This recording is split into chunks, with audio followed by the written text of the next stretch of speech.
realize it, I don't have much of a life. A little bit about me. I've been married for more than 3 decades.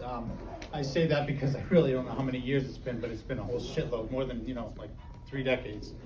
I once told somebody how long I was married, and then they said to my wife, "Oh, you've been married for 27 years." And she goes, "No, 29. And I was in a lot of trouble after that. I have 2 beautiful children and 1 fairly ugly child. I never tell them which is which because I want them to stay humble. I think I'm a pretty smart guy. I went to college. I did very well in college. I managed $1 million defense programs.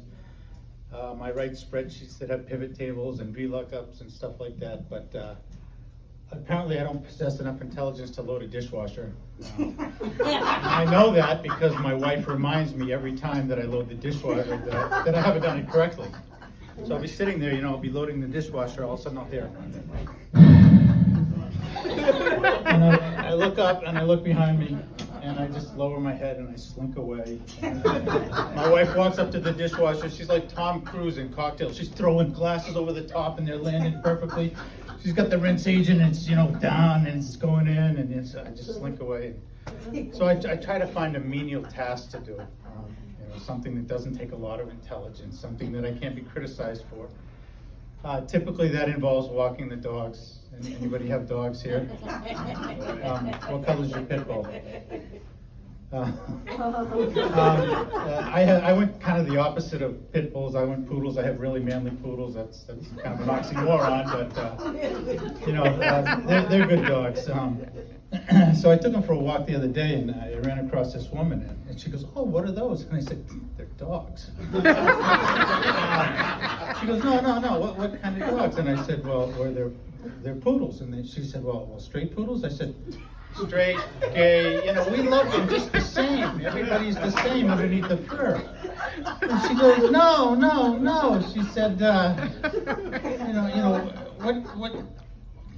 what kind of dog are they? And I said, "They're poodles." And she said, "Just poodles." And Pemmy, the older one, he looked up at me like he had a resentment right there. She said, "It's like you said to me, just poodles?" And I said to the woman, "Just poodles?" And she was done. She walked away. So I won that one. But poodles are like the untreated alcoholics of the canine world. They just have an attitude problem. They have so many resentments. They're just really, really messed up dogs. That's why they came up with the Labradoodle, because somebody has to sponsor the poodles, right?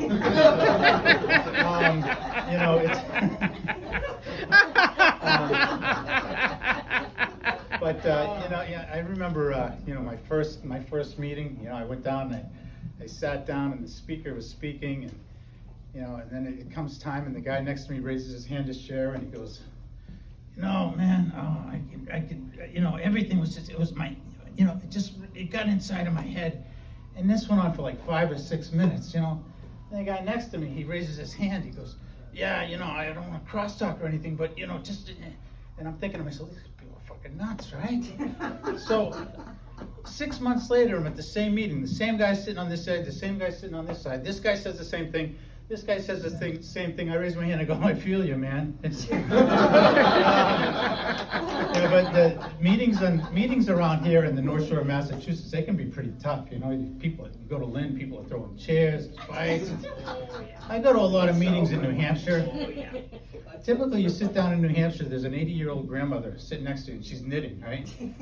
So I was at a meeting one time, and I just had this thing that I did, and it was really, really bad, right? I was going to bare my soul. People were going to be throwing up in the trash cans, and everybody was going to be disgusted. So I shared this thing, and the woman next to me, she's knitting, and she leans over and she whispers in my ear. She goes, "I did that too, lovey." She says, "I was naked."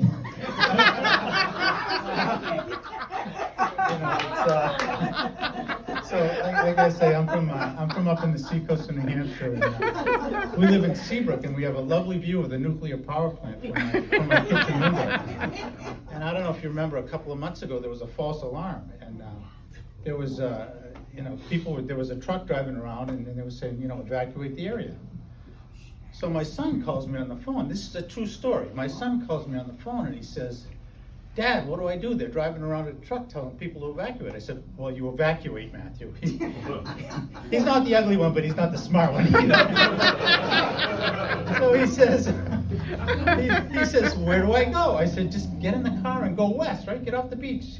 Come to my office. He says, what about the dog? I said, well, bring the dog with you. He goes, what about Mommy? I said, don't be a hero. She can take care of herself.